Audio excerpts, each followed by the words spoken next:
buenas noches a nuestros televidentes. Buenas noches, Diana. ¿Cómo estás, Edwin? Estamos en la conmemoración de la Semana Santa, una celebración muy diferente a la de los 2 últimos años en las que el COVID-19 obligó a confinarnos y a quienes profesamos la fe católica a vivir los eventos de la Semana Santa de manera virtual. Usted lo ha dicho, efectivamente así fue, pero este año el acertado manejo de la pandemia permitió retomar las actividades como el regreso de los eventos religiosos presenciales, lo que ha generado cifras pero muy positivas en temas de recuperación económica, sobre todo para el turismo. Así es, Diana. En esta emisión también les tenemos un informe especial con motivo de la conmemoración del Día Nacional de la Memoria y Solidaridad con las Víctimas del Conflicto Armado. Estamos listos, lo informamos desde el centro de Bogotá, específicamente desde el Congreso de la República. Estos son nuestros titulares. Pleno del Congreso conmemora Día Nacional de las Víctimas del Conflicto Armado. Representantes electos por las 16 curules de paz tienen lista su agenda legislativa. Cámara programa jornada legislativa especial para los menores. Vuelve la celebración de la Semana Santa a las calles del país. Ciudades con tradición religiosa invitan a vivir la Semana Mayor. Este 9 de abril, el Pleno del Congreso refrendó su compromiso con las víctimas del conflicto armado colombiano. En un acto semipresencial, los representantes hicieron un balance del proceso de reparación, lo que se ha logrado, lo que falta y los retos que se tienen por delante. Evaluar la realidad de las víctimas en Colombia no es una tarea fácil. Las opiniones sobre la gestión del Estado en estos últimos años para darles verdad, justicia y reparación y para restituir sus derechos se encuentran divididas. En ese aspecto de reconocimiento pues tenemos un gran vacío, porque aunque la ley hizo un marco referencial dando un reconocimiento desde una época importante, limitó en un momento dado pues para el ejercicio administrativo y todos los pormenores una fecha para inscripción. ¿Pero qué se ha hecho y qué falta por hacer? Desde el Congreso de la República prorrogamos la vigencia de la ley de víctimas. Eso nos da un tiempo adicional para que ese universo de víctimas en Colombia sea atendida, sea reparada, sean reconocidas y sean reparadas integralmente, que es lo que están pidiendo las víctimas. Se aprobaron y se implementaron las curules especiales de paz. El llamado que yo he venido haciendo es que la atención tiene que ser para todas las víctimas, porque particularmente las víctimas de la fuerza pública, que son más de 403.000 personas víctimas directas del conflicto y de la guerra en Colombia, no han sido reparadas integralmente. Y una de las maneras de honrar a las víctimas de este país es implementando el acuerdo de paz, y esa ha sido una de nuestras grandes apuestas en el Congreso de la República. Implementar lo acordado, implementar el punto 1, llevar bienes públicos a territorio, dar una verdadera solución en materia de lucha contra las drogas ilícitas. Según las cuentas que presentan algunos, hacen falta más de 80 años para que se indemnice a las víctimas, se repare a las víctimas. Pero lo más grave es que siguen causándose víctimas en este país. Aún así, la tarea es de todos y como asegura la investigadora Constanza Bruno, estos son algunos de los temas que quedan pendientes. En realidad, las mejores medidas de satisfacción son aquellas que permiten que a las víctimas se les devuelva los territorios de donde salieron desplazadas, se les regresen sus tierras donde ellas cultivaban su café y su plátano, que se les arreglen las vías de acceso para que sus cosechas no se les sigan perdiendo, pero que también se les garantice salud y educación. En la conmemoración del Día de las Víctimas que se llevó a cabo el pasado 9 de abril, el Congreso en pleno ratificó su compromiso y voluntad de seguir trabajando en favor de las víctimas. Llora una esposa, llora una madre, lloran sus hijas desconsoladas. A propósito de las víctimas, este año fueron elegidos 16 representantes de las zonas más afectadas por el conflicto y que ocuparán una curul aquí en la Cámara de Representantes a partir del próximo 20 de julio. Hablamos con algunos de ellos sobre sus expectativas en esta corporación. Algo histórico ocurrirá el próximo 20 de julio, momento en el que se posesionarán como representantes a la Cámara 16 víctimas del conflicto armado en Colombia, que por primera vez empezarán a tener voz y voto en las decisiones que se tomen en el Congreso de la República. Nosotros creemos que desde el espacio del Congreso podemos diseñar, ejecutar y desarrollar política pública que impacte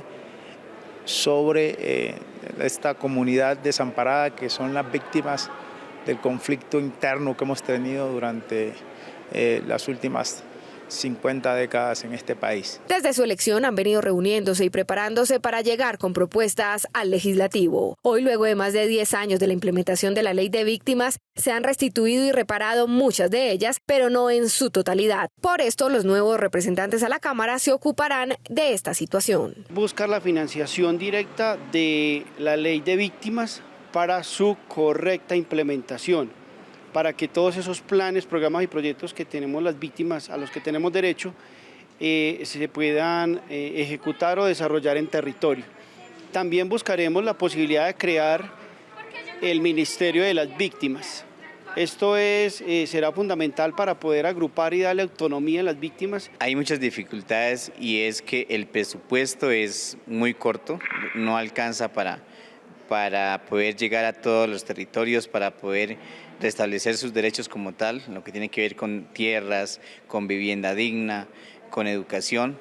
Entonces esperan que nosotros, ya estando aquí, podamos proponerle al Congreso de la República unas reformas a la ley. Nosotros vamos a trabajar decididamente para que se cumpla la ley, para que verdaderamente las indemnizaciones y lo que tienen derecho nuestras víctimas, que es la indemnización integral como tal, verdaderamente puedan llegar a ser reparadas. Estos 16 representantes que llegaron para ser la voz de las más de 9.250.000 víctimas también buscarán trabajar porque se cumpla con la totalidad de las indemnizaciones, restituciones de tierras, reubicaciones y por el campo colombiano. Defender el territorio, defender los actores del territorio, los líderes sociales y trabajar también por la verdadera productividad en el campo, que vivir en el campo colombiano, que producir en el campo colombiano sea realmente rentable. Estos hombres y mujeres provenientes de las zonas más apartadas del país golpeadas por la violencia trabajarán en bancada para así apostarle a las iniciativas en pro de la paz.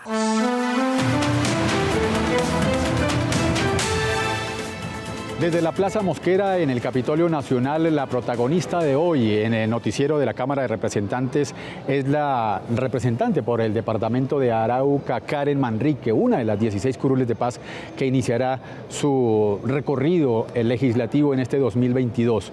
Karen, ¿cómo llega una mujer tan preparada de una región tan complicada de orden público a ocupar una curul de paz? Precisamente esas necesidades y ese respaldo de las comunidades, esas ganas de generar un cambio, avalan no solo a Karen, sino a una hoja de vida, esa necesidad de mostrar de que sí se pueden generar cambios desde el Congreso de la República y precisamente eso lo hace la Asociación de Víctimas Intercultural Regional, que pues es de Tame, Arauca, para este ejercicio. Muy difícil, complicado hacer una campaña en medio de esas complicaciones de orden público. Así es, mira, en este ejercicio se presentaron muchas dificultades. Estuvimos en medio de un paro armado, no podíamos ir a ciertos territorios por las confrontaciones entre las dos guerrillas. De verdad que fue un trabajo de mano a las comunidades. Ellos, los presidentes de junta, los líderes de los territorios, estuvieron muy de cerca y créanme que se apropiaron porque se siente y se requiere un cambio. Entonces, esta es la manera, la curul de la paz es importante para estos ejercicios y más para el desarrollo del campo. Pues representante, la invito a que vayamos a otro sitio donde usted va a tener que compartir durante estos próximos 4 años aquí en el Congreso de la República. Muchas gracias. Ahora desde la Plaza Rafael Núñez al interior del Capitolio de la República continuamos con la representante Karen Manrique. Representante, ¿cuál es la expectativa de llegar al Congreso de la República en medio de un nuevo periodo presidencial, en medio de una legislatura? Actuar como bancada en conjunto. Sabemos que somos de diferentes organizaciones sociales, organizaciones campesinas, consejos comunitarios y en mi caso pues soy de una organización de víctimas. Es precisamente articular para darle cumplimiento a esos acuerdos de paz. ¿Qué tiene pensado en cuanto a comisiones? Siempre los representantes de Arauca se asocian mucho más a las comisiones que tienen que ver con relaciones internacionales, fronterizas. ¿Tiene esa expectativa para la Comisión Segunda o piensa, digamos, cambiar esa tradición? Desde la CITREP, que es la Cámara de las Víctimas de los Campesinos, precisamente es trabajar en una comisión que podamos aportar al territorio. Entonces ahí vamos vamos a estar. La verdad que le digo, estoy luchando para estar en la comisión tercera, para aportar desde mis conocimientos profesionales y pues además de eso pues para poder articular trabajo no solo para Arauca, sino para las 16 subregiones y por qué no decir para Colombia.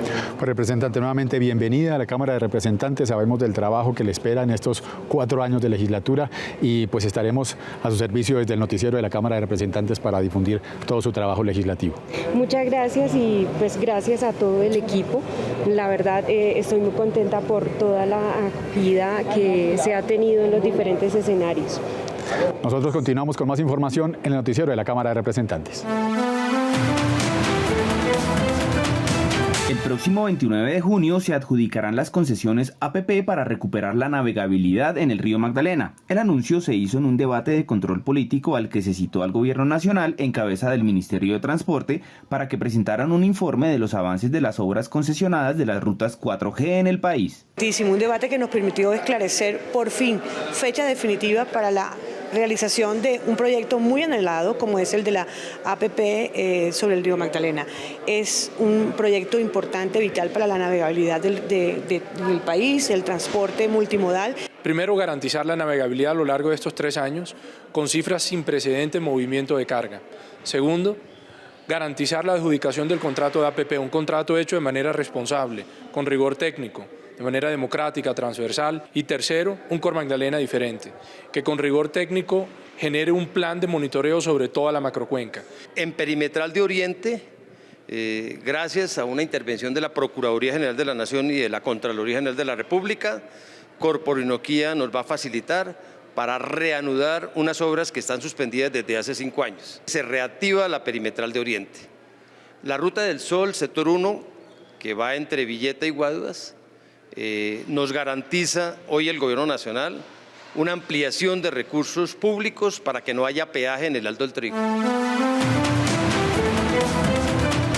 Las graves emergencias presentadas a cuenta de las lluvias en el departamento del Huila mantiene a las autoridades en alerta roja. El representante a la Cámara, Julio César Triana, realiza un llamado especial al Gobierno Nacional para atender de forma oportuna a los ciudadanos de su departamento. Desde el Congreso le hacemos un llamado muy enérgico al Gobierno Nacional para que destine recursos y disponga todo lo necesario para atender la ola invernal que, entre otras cosas, ha afectado de manera muy grave las regiones del país. En el departamento del Huila, 15 municipios afectados, 14 acueductos destruidos y más de 11 puentes que hoy hacen inviable la comunicación terrestre. Necesitamos que el gobierno ponga recursos, ponga maquinaria y ponga logística para atender esta grave situación. Abril es el mes de los niños. Para la Cámara, ellos son la prioridad en la agenda legislativa. Por eso son varias las iniciativas que se han impulsado para proteger y salvaguardar los derechos de los menores. Veamos algunas de ellas. Ya son varios los proyectos en favor de los menores de edad que hoy son ley de la República y que fueron impulsados desde la Cámara de Representantes. Hay algunos a los que tan solo les resta la reglamentación, como la llamada ley antichancleta o el que previene el abuso sexual. La provisión del castigo físico para corregir a los niños como una pauta de crianza está prohibida. Es decir, que la ley antichancleta ya es una realidad para todos los colombianos y para más de 16 millones de jóvenes, niños y niñas que estaban esperando este gran logro. Ley de la República, que es la creación del Sistema Nacional de Alertas Tempranas para prevenir el abuso sexual. ¿Qué pasa en el país? Que cada institución tiene sus programas de prevención, pero de una manera desarticulada, y aunque existen esos programas, no hay como un sistema que prenda las alarmas para que el Estado intervenga antes del abuso sexual. Hay proyectos que están en trámite legislativo, como el que busca garantizar la educación de los niños ante los paros de los maestros o el de salud mental infantil. El paro en la educación por parte de los maestros va a ser sancionado, porque la educación es un derecho fundamental que hay que respetar. En paros, en los últimos 4 años, que ha habido 14 paros, casi 8 millones de niños han sido afectados. Entonces no se puede suspender la educación a nuestros niños. Pero también tengo otro proyecto de ley hermoso, que es el proyecto de ley que habla de que los niños salen a vacaciones, pero los estómagos de los niños no salen a vacaciones. Entonces la alimentación escolar debe ser garantizada los 12 meses del año. Asimismo, en este instante estamos tramitando una ley para proteger la salud mental de los niños. La salud mental debe ser un valioso principio que se debe cuidar, entendiendo además que en lo cotidiano, como ir al médico, como ir a cualquier consulta, necesitamos que los niños sean acompañados en momentos tan difíciles como los que acabamos de pasar, específicamente en un periodo pospandemia. El bienestar de los niños, niñas y adolescentes seguirá siendo prioridad para la Cámara de Representantes. Por eso está establecido que el miércoles de la última semana de abril se dedicará una jornada exclusiva a debatir proyectos en beneficio de esta población. Bueno, avanza la emisión. Edwin, tengo una pregunta para usted. ¿Piensa viajar o no para Semana Santa? Porque después de 2 años de pandemia, quienes somos católicos tendremos la oportunidad de disfrutar de las procesiones y eventos masivos. ¿Lo hará? Claro que sí, Diana. Precisamente viajo con la familia a Popayán, en donde se vive con fervor la Semana Mayor. Otros colombianos están ya en Mopox, Ipiales, Tunja y Buga, entre otras ciudades en donde estas celebraciones son vistosas y hermosas. Nuestro país atenderá la visita de más de 1 millón de turistas religiosos. Los destinos más visitados serán la Basílica Nuestra Señora del Rosario en Chiquinquirá, también Popayán por ser Patrimonio Cultural de la Humanidad, la Basílica del Señor de los Milagros en Buga Valle y la Catedral de Sal en Zipaquirá, Cundinamarca. La Semana Santa de Popayán es uno de los eventos más importantes de Colombia y por supuesto también lo es de nuestro departamento. Se constituye la Semana Santa en un evento primero de orden religioso, de un gran calado espiritual que siempre hemos aprovechado, además como ocasión para reunirnos, para juntarnos, para que las familias dispersas muchas veces vuelvan otra vez a hallarse. Este va a ser el año en que otra vez recogemos la fe y la esperanza católica de todo un pueblo que va a Popayán a sentir cerca de Dios y cerca de todo el proceso de Semana Santa.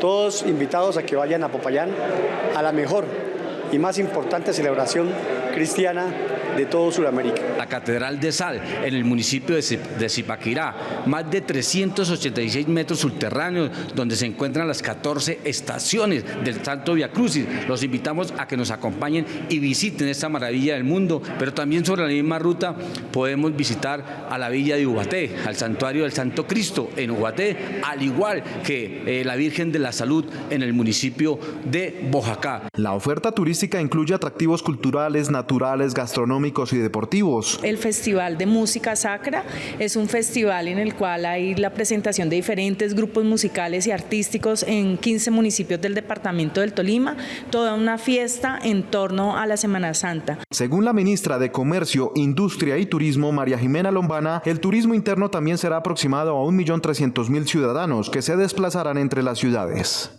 Según cifras de ProColombia, más de 25.000 turistas extranjeros llegaron a disfrutar de esta época en Colombia. Popayán, Bogotá, Cartagena y Medellín son las ciudades que reciben el mayor número de visitantes. Esta cifra representa un incremento del 230% respecto a los números registrados en la Semana Santa anterior.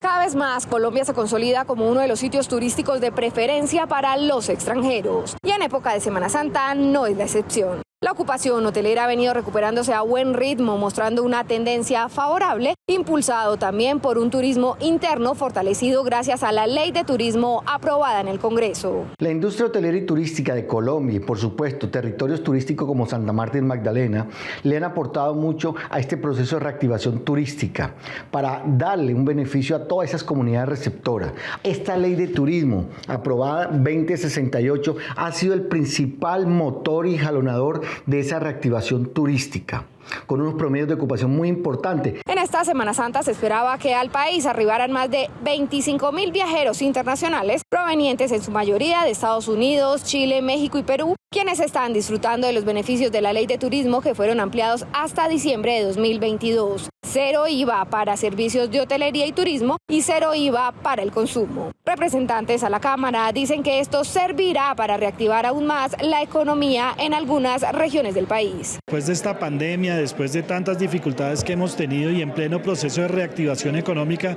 yo creo que uno de los renglones más importantes es el turismo. Entonces la invitación es a todos los colombianos a que se acuerden de la región olvidada, Bogotá, la capital de todos los colombianos, y que vengan y disfruten. Acá tenemos una excelente oferta de restaurantes, una oferta gastronómica, una oferta de turismo, museos, que son patrimonio de todos los colombianos, entonces queda la invitación abierta. Nariño tiene unos sitios turísticos maravillosos donde pueden pasar en familia en el marco de esta Semana Mayor. Allí está nuestra Laguna de la Cocha, todo el turismo es maravilloso. Tenemos costa, tenemos nuestra costa pacífica en el bello puerto de Tumaco. Nariño es un departamento que hoy más que nunca necesita la reactivación económica, un departamento que estuvo cerrado su frontera, un departamento que vivió la pandemia y hoy tenemos las secuelas de la pandemia. Las ciudades que reciben mayor número de visitantes de viajeros internacionales son Bogotá, Cartagena y Medellín. Colombia busca convertirse en autosuficiente en materia de insumos agropecuarios. El alto costo de los pesticidas, que aumentó el precio de los alimentos, y la dependencia de las importaciones puso de manifiesto esta necesidad. Así quedó evidenciado tras el debate de control político en la Comisión Quinta. Para los representantes de las diferentes regiones es importante que Colombia sea un país autosostenible, que produzca desde los insumos agrícolas en adelante, como la urea y los generados por el compostaje, que mejorarían los procesos y los costos de la producción. En Colombia tenemos problemas de infraestructura grandes, el problema de vías, el alto costo entre los puertos y las ciudades al interior del país, los costos entre las ciudades y el campo aumentan el sobrecosto en más de un 60 a 70% del costo normal de todos los productos. Pero una despensa agrícola como Colombia necesita políticas públicas agropecuarias concretas, claras, que ayuden en dos sentidos: al campesino, al empresario y finalmente al consumidor de alimentos. Mi departamento, el departamento primer productor de gas, allá se puede construir la planta de urea. La urea es un derivado del gas. Nosotros reinyectamos 850 millones de pies cúbicos gas día, que son suficientes para suministrar la urea a todo el país, para poder suministrar la urea para toda la producción nacional y no depender de las importaciones. A su vez, el gobierno también ha generado créditos por medio de Finagro, que ayudaría en la cadena productiva a mediano plazo. Que Finagro tiene todas sus líneas de crédito dispuestas de manera permanente para que puedan acceder a crédito con las mejores condiciones posibles, con las mejores condiciones de tasa posible, a través de dos grupos de crédito que son importantes mencionar. El primero son las líneas ordinarias de fomento de Finagro, que son las que todos conocemos, con líneas que están destinadas para todas las actividades, desde la producción, la comercialización y la transformación. Financiamos toda la cadena agropecuaria con muy buenas tasas. Y el segundo grupo son las líneas especiales de crédito, líneas que son financiadas con recursos del Ministerio de Agricultura, que están en funcionamiento desde el 15 de febrero de este año. Los congresistas continuarán trabajando con herramientas que ayuden a mitigar el alto costo de vida que sigue afectando la canasta familiar de los colombianos. La aprobación del primer piloto para la exploración y explotación de petróleo por medio de la técnica de fracking en Santander generó un fuerte debate en la Cámara de Representantes. Ambientalistas y expertos rechazaron esta decisión. Se trata del proyecto Calé, el cual se desarrollará en el departamento de Santander. Es completamente ilegítima esta resolución, puesto que no hubo una consulta previa con los habitantes de la región, pero adicionalmente, por eso nosotros hemos puesto una tutela frente a esta resolución, porque es inaceptable que se siga jugando con los recursos naturales de nuestro país. Primero, es un incumplimiento a las promesas de campaña. El presidente Iván Duque dijo que no avanzaría ni en pilotos ni en fracking en nuestro país, y aquí claramente está engañando a la ciudadanía que votó por él. Por otra parte, distintas autoridades nacionales han indicado que desde el año 2019 se han realizado procesos con la comunidad involucrada para informar y construir la propuesta. En esto aquí hay que hacer claridad que esto es un piloto, o sea, esto es un estudio realmente si es conveniente o no es conveniente hacer el fracking en nuestro país. Es colocar la ciencia y la investigación por encima de los mitos y las creencias. Si estos estudios resultan que favorecen, que tienen las condiciones para realizar este tipo de exploración en nuestro país, pues se les debe dar viabilidad. Si por el contrario hay unos efectos adversos en contra del medio ambiente, de las comunidades, pues lo dará este estudio. Yo confío en la institucionalidad. Acá nos estamos enfrentando a dos pilotos, uno de ellos ya con la licencia ambiental. Y yo insisto en el Congreso de la República, el debate tiene que ser técnico y científico, no ideológico. Así que creo que hay una oportunidad importante para determinar con estos dos pilotos qué se puede esperar desde el punto de vista ambiental y en materia de salud si nosotros realizamos fracking o no a nivel nacional. Desde la Cámara de Representantes se continuará trabajando para buscar alternativas que le den solución y claridad a la ciudadanía con respecto al fracking en Colombia. Estas son otras noticias de la Cámara de Representantes. El representante en la Cámara, Cristian Garcés, radicó un proyecto de ley que busca exonerar de la sobretasa de energía, que hoy es del 20% de la tarifa de ese servicio, al sector turístico de alojamiento y hospedaje en Colombia. Esto significa un ahorro entre el 7 y el 9% de los costos que hoy están incurriendo nuestros empresarios del sector turístico hotelero, que significará bajar tarifas o generar nuevas inversiones, mejores servicios para el fortalecimiento del turismo y la generación de ingresos y empleo en nuestro país. Esto se ha convertido en un cuello de botella para la competitividad y el crecimiento de la hotelería en Colombia. Tiene todas las implicaciones, por supuesto, para este plan de posicionar a Colombia realmente como un gran destino turístico. La Dirección Administrativa de la Cámara de Representantes viene adelantando un llamado a los ciudadanos que adquirieron vehículos de la entidad a través de remates para que adelanten el trámite correspondiente y legalicen su propiedad mediante el traspaso ante el organismo de tránsito. Los invitamos a que se acerquen a las oficinas de la Dirección Administrativa para hacer los respectivos procesos de traspaso ante los respectivos organismos de tránsito. Si no sucede eso, en un término de 15 días, pues haremos los respectivos traspasos a persona indeterminada, como lo establece la resolución 3282 del año 2019, que fue implementada por el Ministerio de Transporte. El Gobierno Nacional, a través de la Consejería Presidencial para la Juventud, lanzó oficialmente el Plan de Transformación Social para impulsar iniciativas juveniles en todo el país. Aquí en la Cámara de las Oportunidades les contamos de qué se trata. El programa está dirigido a 580 grupos de jóvenes de todo el país que formen parte de consejos, plataformas, colectivos, organizaciones y parches juveniles y que deseen convertir sus iniciativas en proyectos que se podrán financiar con recursos entre los 5 y 20 millones de pesos. Puedes ingresar a la página www.colombiajoven.gov.co, enviar tus iniciativas y esperar al proceso de selección, el cual será realizado en conjunto por la Consejería Presidencial para la Juventud, la Agencia de los Estados Unidos para el Desarrollo Internacional, USAID, y la organización sin fines de lucro Agdivoca. La convocatoria se cierra el próximo 20 de junio. Por hoy nos vamos. Hemos llegado al final de Noticias Cámara de Representantes. Nos despedimos recordándoles que este es el mes de los niños, Edwin. Debemos reflexionar en si estamos protegiéndolos y dándoles todas las garantías para su desarrollo. Así es, Diana. La Cámara no ahorra esfuerzos en busca de normas que favorezcan su sano crecimiento. A finales de este mes, la corporación realizará la jornada especial para tramitar únicamente proyectos en beneficio de los niños, niñas y adolescentes de todo el país. Como siempre, gracias por su sintonía.